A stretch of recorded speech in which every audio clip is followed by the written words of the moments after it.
I would try to say I hope not. That it was certainly an important role and a prominent role.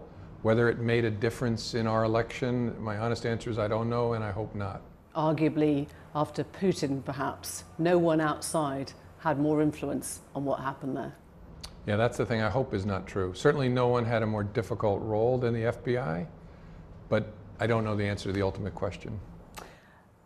You stress how important it was for you at the FBI to remain above politics. Do you accept you didn't achieve that? Sure. I believe that we were stuck in the middle of an amazing 500-year flood of politics and political venom, really, in the United States. And I think we stayed away from making decisions for political reasons, but waves of partisan anger washed over us. And is the FBI now seen as a political organization because of that? It's definitely not a political organization to its core. The FBI has not been politicized. It's being politically attacked, which is a very, very different thing. But it's the same as it was when I was there. It's the same as it was 10 years ago. It really is a group of people who don't want any part of politics. Let's go back to July 2015. You opened that first criminal investigation into Hillary Clinton, her personal email account, as she was running for president. Do you accept that when you made that public, you crossed the line, your role changed, and you unwittingly then made your position political? I don't. In fact, I politely reject that. Because you didn't have to go public. You could have opened the investigation. Others before you, Mueller perhaps, would not have gone public. No, I don't think so. That's not the controversial decision, because we began the case in response to a public referral from the watchdog, the Inspector General of the United States intelligence community. And even then, we didn't publicly confirm the investigation until 3 months later.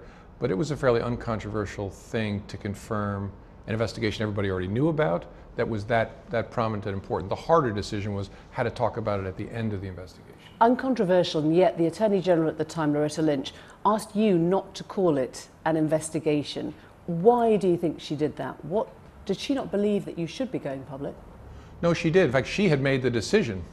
I teed up for her, brought to her the decision, so should we confirm that we have this investigation? The whole world's already talking about it. Should we say that we have it? And she agreed, she made the decision, but then directed me to call it a matter. Why? I don't know. It concerned me, and the reason it concerned me was the Clinton campaign at that point was working very hard not to use the term investigation, so it worried me. But I decided not to fight about it because I also thought journalists would miss the distinction, which they did. So I obeyed the instruction, and everybody wrote that we had confirmed the investigation. And then 12 days before the election itself, you'd already closed it. You reopened that investigation after your team found hundreds of thousands of emails on the laptop of the disgraced Congressman Anthony Weiner. And again, you went public. Now, why didn't you wait? Wasn't there a rational position that said, do you know, I need more time to look at this. This is a critical moment in US history. I just need more time to work out what this is about. Yeah, that's a really good question. And look, reasonable people might take that path. My view of it was that would be dangerous and potentially catastrophic to the justice institutions in the United States. We had told the Congress and the American people months earlier, we're done here, you can rely on this, there's nothing there. And now that's not true in a huge way, and the result may change. So what do? Do you speak or do you not speak? Well, to my mind, speaking would be really bad. Not speaking would be concealing, would be covering up something that was no longer true, and that would be disastrous. Now, someone might have done what you suggest, which is, well, let's take a peek. Let's work on this for a few days and see if we can figure it out. The problem with that was the team was saying, there's no way we can finish this before the election. There are hundreds of thousands, which was true, and we have to read them individually. And so what would be gained by that delay? And then you might have a leak of the fact that you'd gotten a search warrant. Except you did choose to not speak. In the other investigation, you knew there was a concurrent FBI investigation at the time into alleged links between Trump and Russia, Trump's campaign team and Russia, and you didn't share that with the public. Now, people are looking at this and saying, weren't you guilty of double standards here? You were playing God. Yeah, definitely not playing God, trying to be an effective FBI director, and I understand totally why people are confused by that. And it requires something of an explanation to actually explain why it illustrates our consistent approach to investigations. Because unlike the Clinton investigation, which was already public, We were in the very early stages of counterintelligence investigations of a very small group of Americans, not Donald Trump, to try to figure out, is there a connection between these people and the Russian effort? There actually wasn't any serious consideration given in the Justice Department as a whole or the FBI to disclosing that, because it was so early. We had no idea what we had, and what is it we would say exactly? We've just begun a counterintelligence investigation. There may not be anything here, we don't know. We would never say that in any circumstance. The harder question, though, was what should we say to the American people about the broader Russian effort to influence the election? That was an important question, and I believed we should say something to the American people. And it was Barack Obama who stopped you from doing that? President Obama actually delayed his decision about whether to do it, and finally in October decided the government ought to put out some kind of statement. And my view was it's too late for the FBI to do that and be consistent with our rule that if we have an option, we avoid any action before an election that might have an impact. The trouble is, though, that you describe it as a worry that Clinton would look illegitimate or her legitimacy would be questioned when she won. You assumed from the polls that she was going to win. Why didn't you have on the noise-cancelling headphones that said, no punditry, no polls, no press, I am the director of the FBI, and that is how I make decisions? Yep, and actually try to live with those noise-canceling headphones on. But here's the problem. I did not consider the polls in making this decision, but you must consider the public trust in the institutions of justice. Despite what our mothers may have taught us about not caring what people say about us, when you lead an institution that's involved with the public administration of justice, you have to care that people have faith and confidence. And so my judgment was, if I speak 11 days before the election, that'll be really bad. If I conceal what we're doing, it will destroy public confidence in this institution for a generation. And so that's the sense in which I cared about public opinion. Do you still care? Clinton believes that second opening cost her the election. Have you spoken to either her or to Bill Clinton since that was lost? No, neither of them. I've read the part of her book where she writes about it, where she's obviously deeply pained by it for reasons that I understand. Would you apologize to them, to her, for the part you played? No, I wouldn't, except I'd urge them to do this. And I'm not trying to sell them a book, but read the 2 chapters that cover this in the book.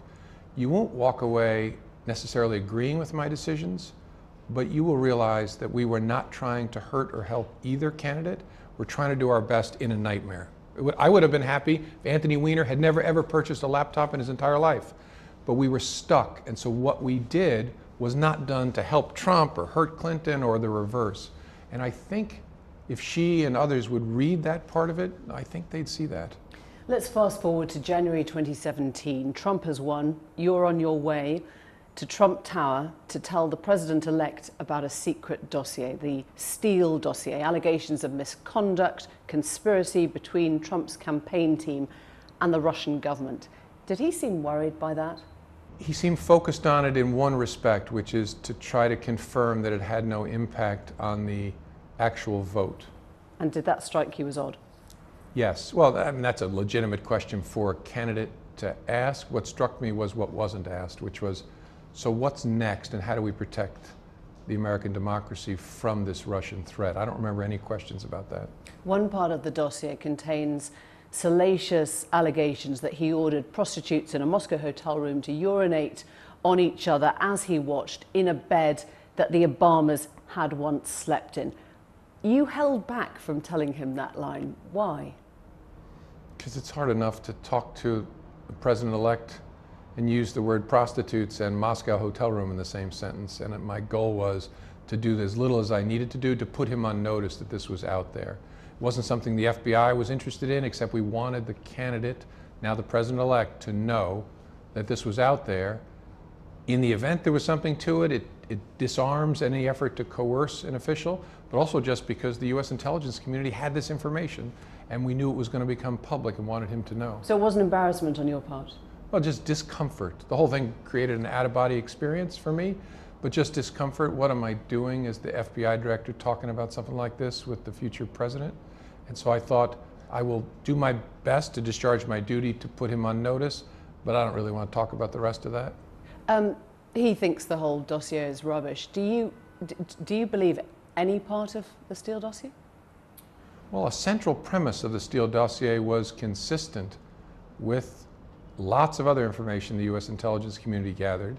That is that the Russians were engaged in a sustained and comprehensive effort to interfere in the 2016 election. And so in its core, it was corroborated by other U.S. intelligence. Now the rest of it, we didn't know at the time, and there was an effort underway by the time I got fired to try and figure out, so which of this can be validated and which of this can be ruled out. On several occasions, President Trump met with you alone. We heard about the chicken pasta dinner. He demanded your loyalty. Why didn't you just tell him that was not your job? Yeah, that's a fair question. I think I kind of did by, first of all, staring and not giving a response, and then in the rest of the conversation, interjecting, trying to explain why it's important for there to be distance between the FBI and the Justice Department. He didn't see that though. He kept on saying to you, I need your loyalty. Where's your loyalty? Have I got your loyalty? Why didn't you just say, you don't, Mr. President, understand my job?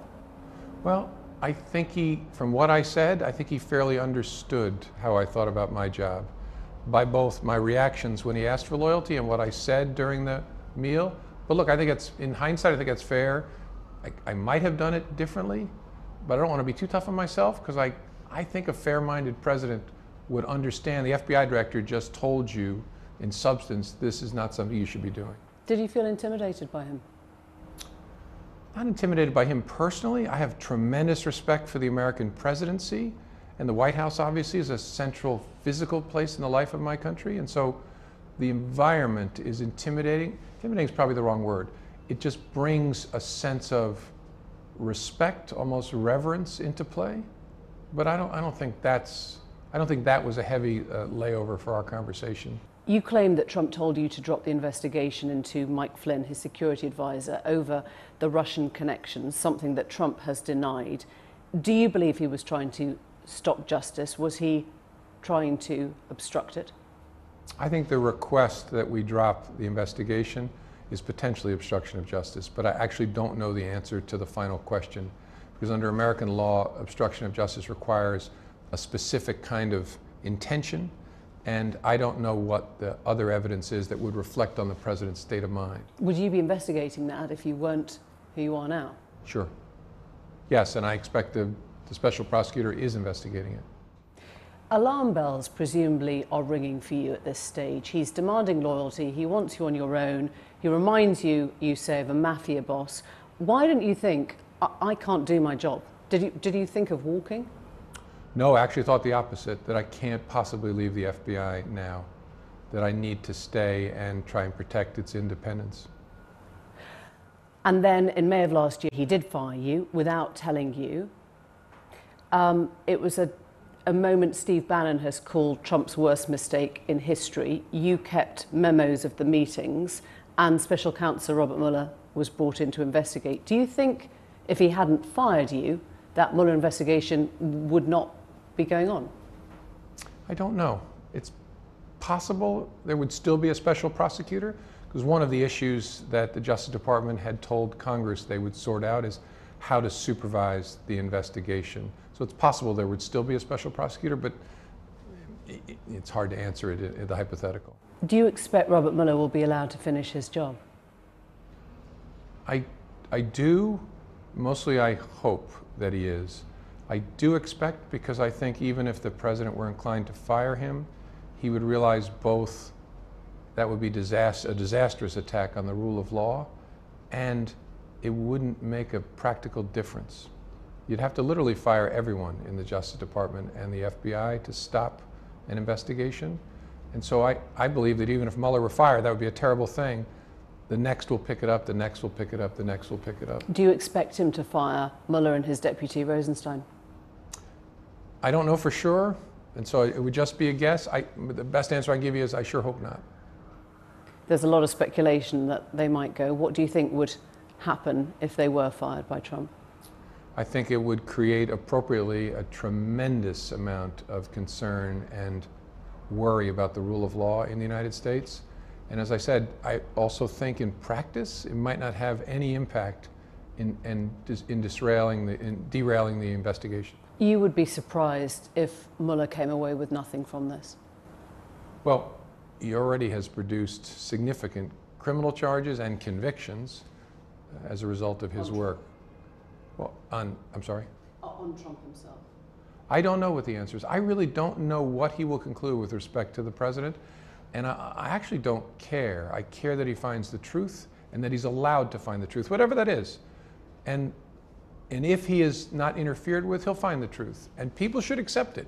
People shouldn't be rooting for him to find one result or another. They should want him to find whatever is true. You talk of President Trump staining those around him. What did you mean by that? I think the way in which he acts, and especially his corrosive effect on norms, truth-telling being the most important of them, has that staining effect on institutions and people who are close to him. He has a habit of, and even people who support him would agree with this, I think, of telling lies, sometimes big, sometimes casual, and then insisting that the people around him repeat them and believe them. And that stains any human. Does he listen to those around him? Are you convinced there are now enough sensible, reasonable people around him to stop impulsive behaviour? I am not. So you don't sleep easy at night thinking someone will contain him, there won't be an impulsive gesture or an action? Well, I wake up some mornings and read the president is demanding the jailing of private citizens, occasionally me. And so that's one of the reasons I'm confident the answer is there are not adequate people around him to stop impulsive behavior. And we've actually become numb to it in the United States. Our president calling for the imprisonment of private citizens. That is not okay. That is not normal in the United States of America or in the UK. It's not acceptable.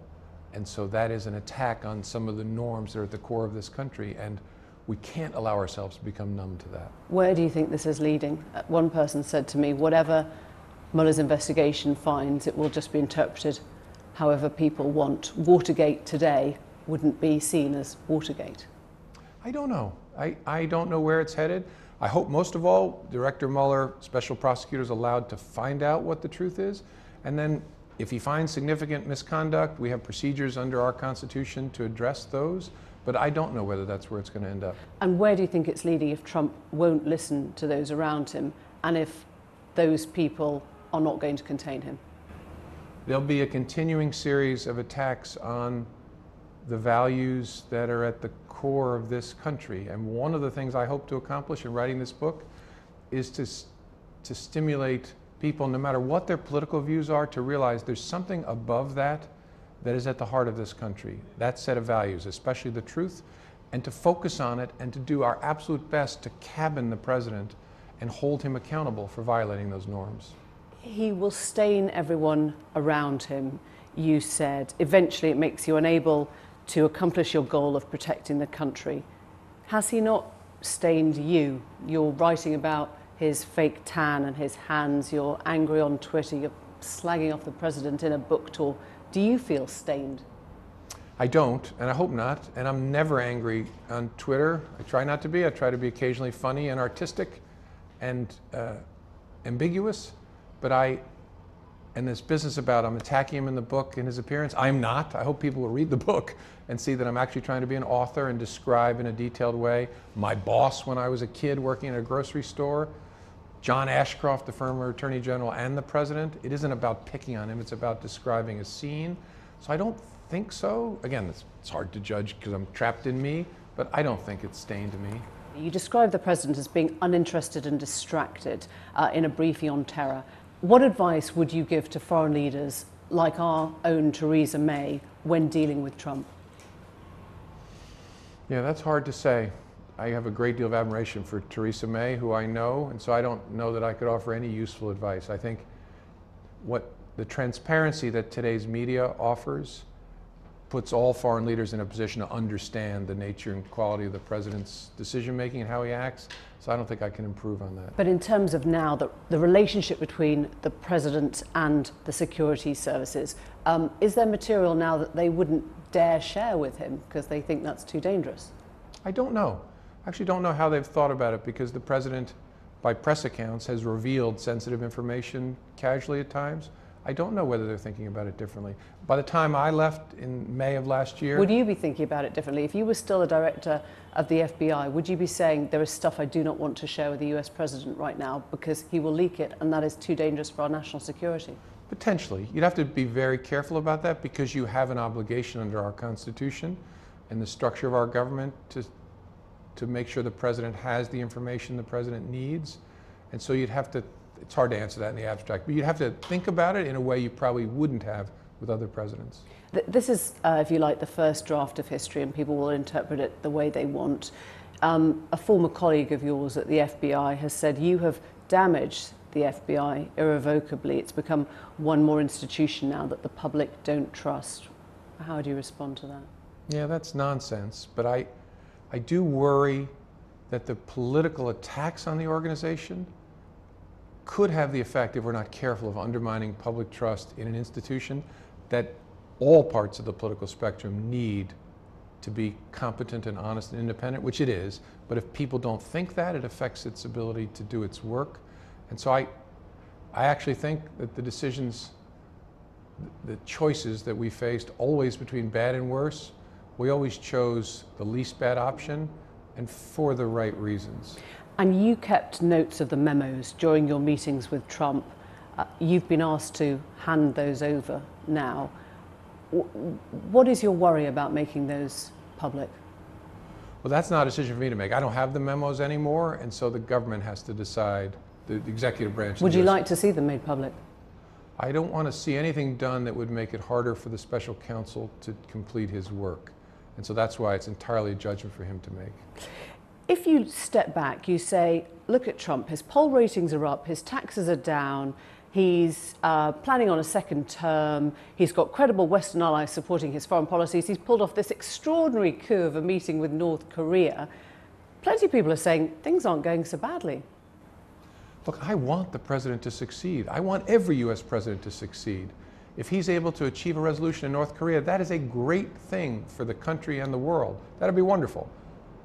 I continue to have the concern I have about his effect on our core values. And so despite, I hope there's lots of successes in the rest of the Trump administration, that doesn't mean we shouldn't focus on the threat that his conduct poses to what matters most in this country, which is our values. Do you dislike him? Dislike him? No, not as a person. I actually feel sorry for him as a person. I dislike his actions, especially the attack on things like the rule of law and the truth. James Comey, thank you very much. Thanks for having me.